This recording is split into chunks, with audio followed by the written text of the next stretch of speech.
Okay, today talking about connection and the importance of it. Don't mind my hands. I just had art night with the community, and we do art night therapy every single Thursday at 8 p.m. Eastern Standard Time for an hour. We just sit there and chat and talk, and it's just so great. So that's why I wanted to talk about connection, because just how I feel after I hop on these calls, I'm like, well, let me feel my lines fresh, like still paint wet on my hands. Look what I drew. It's a city, like the city behind me. Literally was inspired. I was like, look out your window. Close your eyes.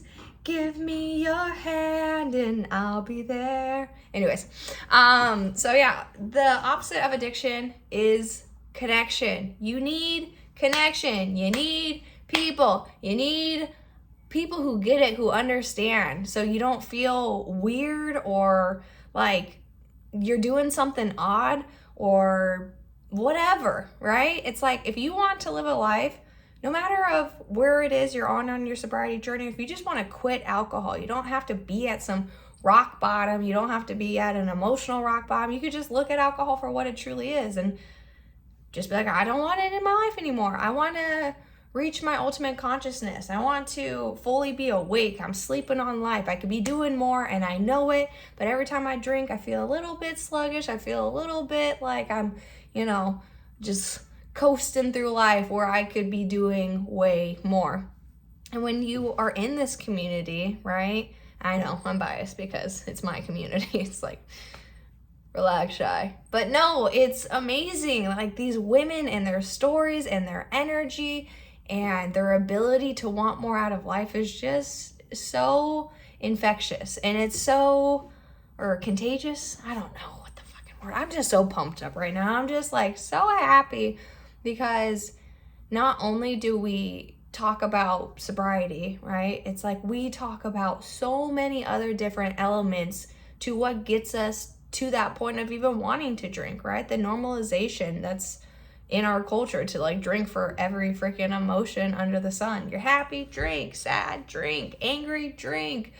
Let down, drink. Disappointed, drink. But this will just constantly get you to that state of suffering and getting by, suffering and getting by, suffering and getting by, opposed to quitting alcohol and getting into that flow state. And then that reaches that ultimate consciousness, right? And you're really just leveling up in life and you feel it and people around you feel it. And that's why this community is so powerful, because we're all just feeling each other's energy. We're feeling the vibes. I always hate that word, feeling each other's vibes. But we really are.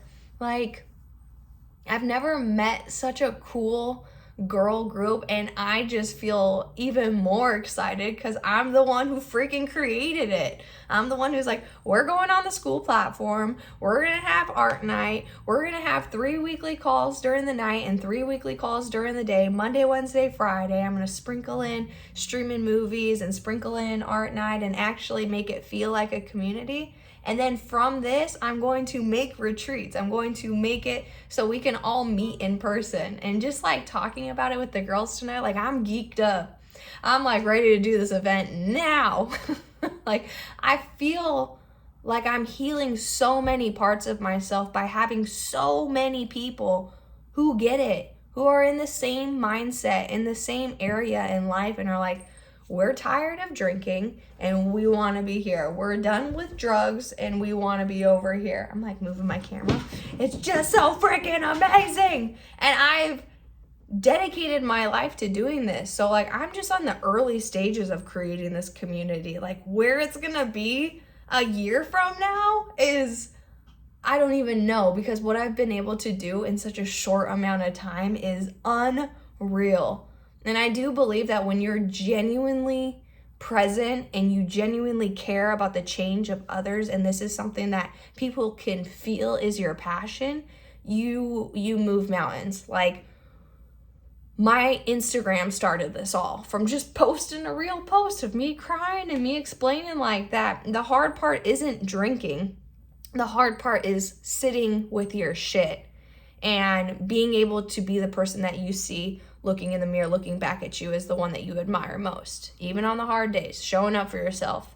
And that is truly hard to do, to put yourself out there vulnerable and all in a vulnerable way, and do it without hesitation. Like, I don't care if the world judges me, but I get it. Not everybody's going to do that. So I basically did the legwork and was like, all right, this is what my life looked like. And this is who I am now.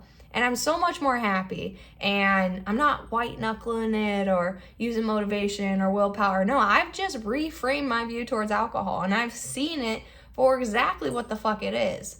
And I just felt like I was in prison in my own body. Like I knew I was capable of more, but I didn't have a community of people who helped me execute those beliefs. I constantly felt like I was, being told like, oh, you can monitor it better if you just, don't drink as much, or if you drink water between each drink, or you eat a lot of food before you drink. And I was just like, if I have to do all this like preparation to drink, like I just don't want it anymore. But stopping was hard initially, but once you get enough momentum, it becomes way freaking easier.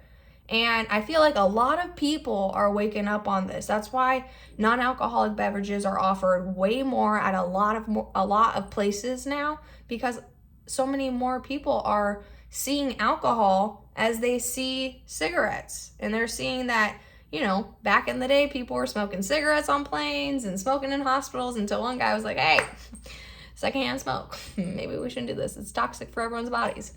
And alcohol is slowly gearing towards that as more people wake up on the holistic approach to life and waking up to that there's more chemicals in our food than ever.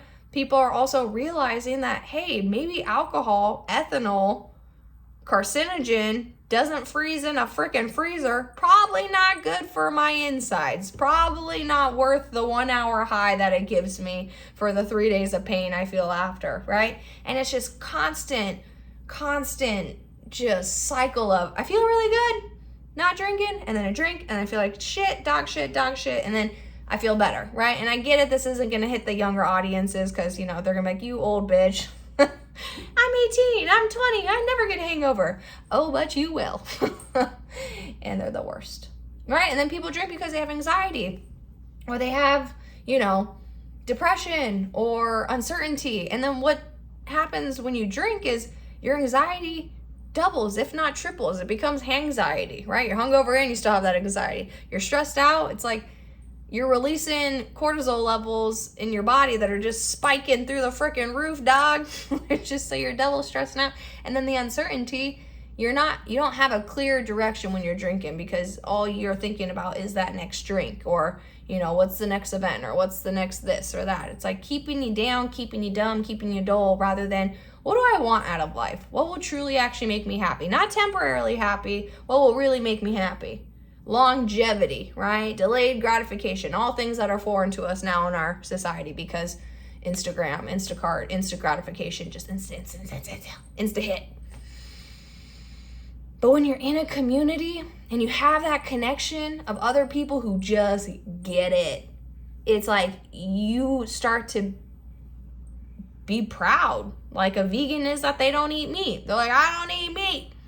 I'm saving all the animals out there, right? And people who drink alcohol, the drunks of society, can finally not have that weird stigma of being like, there's something wrong because I don't drink. Like, no, now you're prideful of it. Like, I'm a person that doesn't drink. Like, I wear this shit with honor. Ain't no way I'm calling myself an alcoholic. I don't believe in that. I don't want to say it's, a disease. I don't want to say, it's alcoholism runs in my family. Like, it, for me and my belief on this, for my journey, I get it. Other people have other opinions and I respect that. This is how I feel. This is my journey, my beliefs, right? That it's a choice, and that you could either choose to royally fuck up your life and keep drinking and keep doing what you're doing, or you could choose to say, no, I'm a person that just doesn't drink anymore. Oh, but how come? I just don't. I don't like who I become. I don't like who it makes me, right? And I'm just gonna have to face this thing that I don't want to look too deeply at, right? And what happened with my dad is, he made the wrong choice over and over and over again, where it got to the point where it was too hard for him to choose right anymore. His body, his lifestyle, all depended solely based around drugs. And it's unfortunate that's how he passed away. And he died from cirrhosis. and probably diabetes, and he was overweight, and he just wasn't taking care of his body. And I look at that, and as much as I love him, I'm like, I was headed down the exact same path because I wasn't taking care of me, and I wasn't taking care of my body. And it's unfortunate because now every time I think about who's going to walk me down the aisle, who's going to be there when I have kids, who's going to be there when I need to call him, he's no longer an option because he allowed this addiction to take over his life, and he couldn't choose right because he didn't have the support that he needed. Not from me, not from my mom, not from my sisters, not from any external group in his life. He didn't have the support or the inspiration to do it. He just got beat down time and time again, and he let life win. And I was on that way too. And so, if you're listening to this, like, stop before it's too late. Stop while you can, and you have the choice and the ability to do so. Because the more you choose wrong, the harder it becomes to choose this shit on your own. And then you gotta go, rehab and get a detox, and like your body is just like struggling without it because it's something that you've chose for so many years, like 20, 30. My dad was drinking for like 35, 40 years. He died at 54, and I miss him every single day. Miss him. And he was a great man, and when he didn't drink, those are the things that I choose to remember. Those are the things that I choose to carry on with me in this life. And I know that his spirit's with me, and I know that he's the one who's helping me do this and have a voice and speak up, even though, maybe not everybody agrees with me. But I can promise you from the bottom of my heart that I'm coming from the most genuine place, putting myself out there, speaking about the same thing over and over again, hoping that it gets to more and more people, because if more of us start waking up, maybe more of us might start trying to do more to make a difference. With everything going on in the world, I think if more of us would stand together, there would be a lot more change. And that's essentially what it is I'm trying to do, is help people wake up and inspire people to want change. And we do this through connection. We do this through community. And even if you can't agree with other people and what it is they believe in, right? If you start treating people like people, and you start just listening and you seek to understand, I'm telling you, the world would be a whole lot better of a place. So I'm going to start setting the example. I'm going to start leading by example and hoping that this reaches somebody somehow, some way, who needs to hear it. But yeah, I just wanted to share that because I was just really geeked up and super excited. But if you like these type of videos, like it, comment, subscribe. And if you want to join the community, click the link in the description, and it'll allow you to book a call with me so we can see about you joining the community and getting in there. Baby got, Okay, I'm gonna go wash my hands and probably take a shower and eat my dinner because I'm fucking hungry. All right, bye.